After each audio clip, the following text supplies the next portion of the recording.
Hi and welcome to Sealclops Book Reviews. I am going to be reviewing the Holidates 2-book series by SN Moor today. Please enjoy. Thank you. The Holidates Series, written by SN Moor, or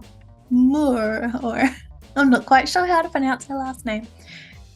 But this series consists of Cupid's Contract and Bunnies and Bowties. So the genre. First off, these books are primarily romance, and although the covers are quite cute and sweet looking, they are considered erotica. They are very spicy, very heavy on the spice. They are also reverse harem, so multiple men and one woman, holiday themed and contemporary. How do the books compare with other books in the genre? So these books were definitely heavy on the romance, more on the act rather than the wooing, although there definitely was some wooing amongst the main characters at the start. Compared to some other romance books, these would be considered fast-paced and insta-lust rolled together. Do not judge the books by their covers, as the old saying goes. And how does it match up to your expectations of that genre? There was definitely no mistaking these books are anything other than romance/erotica. Fun-loving, comedic read. So, dive in prepared. You have been warned. Try not to read them in public, I would say, as well. So the very first book is Cupid's Contract. I read both of these books on my phone. I did not have the physical copies, and I still don't. I'm not sure if I will get them. They were a good one-off read. I probably wouldn't go back to them, however, to reread in the future, but they were still very fun. So the summary for Cupid's Contract. Everly McKinley is a recently single woman trying to get through another Valentine's Day alone. After finding her ex cheating on her with not one but 3 different women, she finally decides that it's time to move on with her love life. What better way to move on than to accompany her best friend Lizzie to a Valentine's-themed party at a newly opened nightclub called Vixen. Cue the tall, dark and handsome club owner who spends the entire night watching her from afar, and the protective bartender who watches out for her. After a little teasing gone wrong, Everly finds herself waking up in an unknown bed surrounded by not only the mysterious stranger, but the sexy bartender and 2 additional men who all claim to be infatuated by her. Will Everly agree to sign an NDA to uncover the secrets the men keep, or is it all too much? Yes. That was my thoughts when I read the summary. Plot and theme. The plot of the book is very straightforward. Everly and her guys are all attracted to one another, but have to overcome both old and new hurdles to try and make their uncommon relationship work. Add in an NDA agreement and a contract which leaves the female character feeling isolated and unsure of her next move. Pacing, emotion, ending, and plot holes. The book was very fast-paced and spicy. Not something to read without considering your surroundings first, as I already said before. I was swept away with the story from the start. The overall story wasn't too strong, instead packing as many sex scenes as possible into the book. As a simple fun read, there wasn't really any plot holes as there wasn't much to the plot, to put it simply. However, there was a scene with 2 of the men together which felt a bit out of place, with no further explanation. The book had an unsatisfying ending which was forewarned at the start, so you could at least prepare for it. It ends on a cliffhanger before continuing 2 months later in the second Holidates book called Bunnies and Bowties. So, the main characters. There's Everly McKinley. She's the main female character, dealing with low self-esteem, unknown age but seems young, self-proclaimed rule breaker. Now we have the 4 men.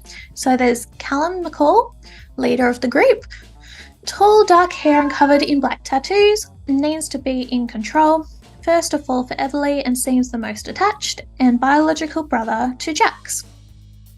Next we have Jax McCall. So he is also tall, dark, muscular and tattooed, was a SEAL in a former life, so a Navy SEAL, younger biological brother to Callum, and is the negotiator of the group. Then we have Emmett. He loves to create delicious food and drink concoctions. Is fun and outgoing, is described as the arse man, and hints at being bisexual. And then we have Knox.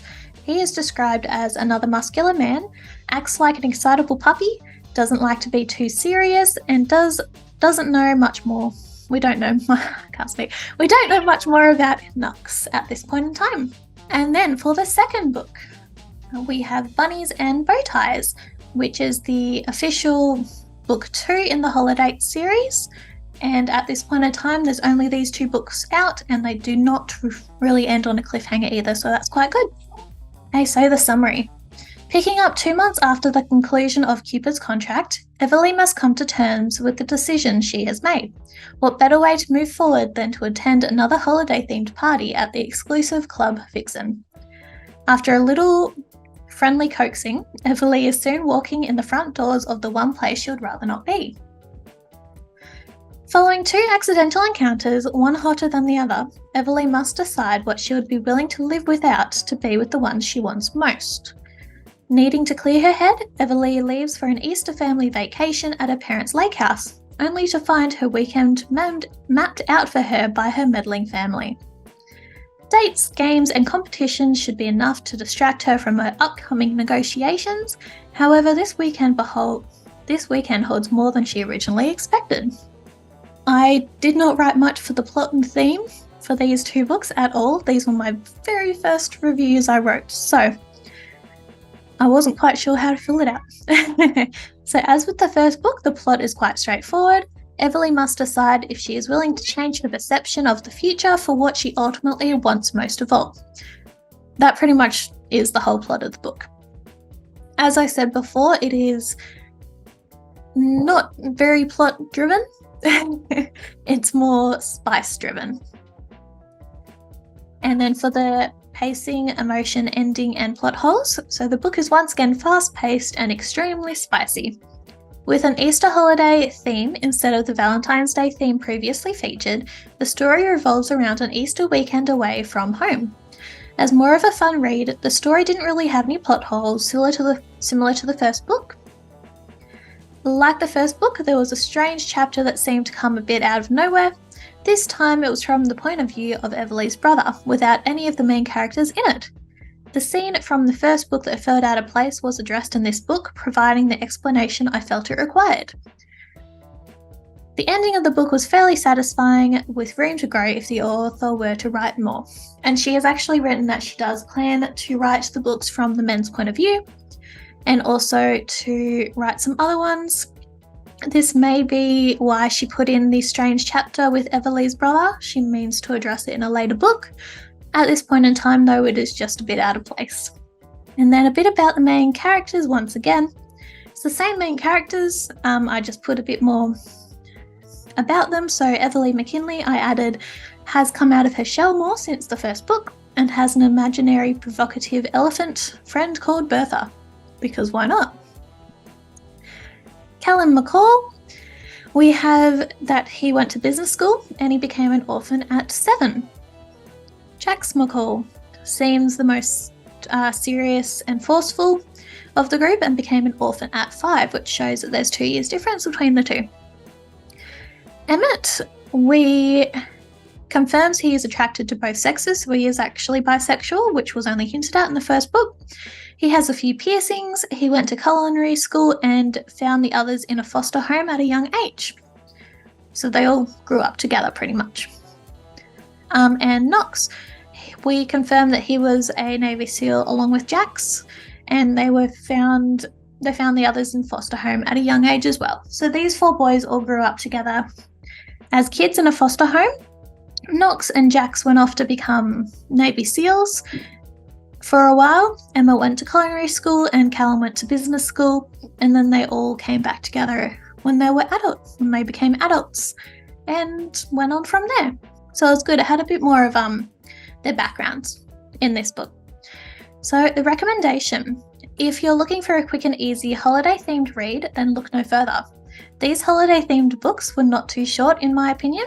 They wrapped up before they dragged on and stayed true to the initial plot outlined at the start of each book, which wasn't much. I really enjoyed the additional background information provided in the second book. I really enjoyed reading characters' background stories and enjoyed being able to understand the characters a bit more. Saying that, the story is still short and to the point without any unnecessary plot twists. The relationship between the main female character and her best friend Lizzie was a nice touch, which provided continuous comedic relief throughout. I would recommend these books if you are looking for a funny reverse harem romance series. They back onto one another, so I would recommend having access to the second book to dive straight into once completing the first.